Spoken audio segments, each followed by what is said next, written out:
Okay, I know I left you guys hanging after my FaceTime date, so I'll give you a little something. I don't want to get too much into details because I only filmed that video because I really did not think there was any chance it would go anywhere.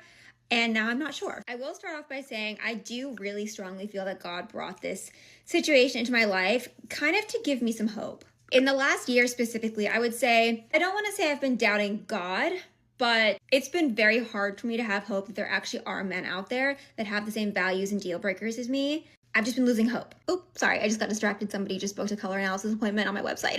Get text notifications whenever somebody books. I can't remember if I said this in the intro of the video now, but I am 32. If you don't follow me, you don't know. And I am saving myself for marriage. I'm Christian. So I do have a lot of deal breakers that a lot of people even people who are Christian, like just don't have, which no judgment. This is just stuff that's important to me. Okay, all that being said, let's talk about the date. I was definitely spiraling before this FaceTime call. I was like, there's just simply no way I'm like not about to get catfished right now.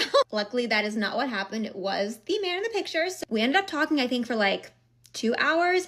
I could immediately tell that he is really good at conversation, clearly has to do a lot of talking in his job. Like, he was very confident in the conversation, and I really liked that I didn't have to lead the conversation, which I often feel like when I'm on dates. Like, I'm the one having to keep things like going and be like entertaining, and like it was just very like, it was very two-sided, which was nice. He's definitely a lot more of a serious personality than me, a lot more intense, I would say. I have my intense moments. I don't know if I come across that way on social media. I think you guys really only see like the silly goofy side of me, but I definitely can be quite an intense person. Definitely more serious. I feel like he's very mature, which honestly, I've come into contact with so many men in the last like year or two that have just been so unbelievably immature for their age. Like, it's just insane that this was quite a breath of fresh air. We definitely shared the same faith, so we talked about that. We had a lot of like similar interests. When it comes to dating, we are looking for the same thing, which is great. But I did have it in the back of my mind for the first like hour, I think.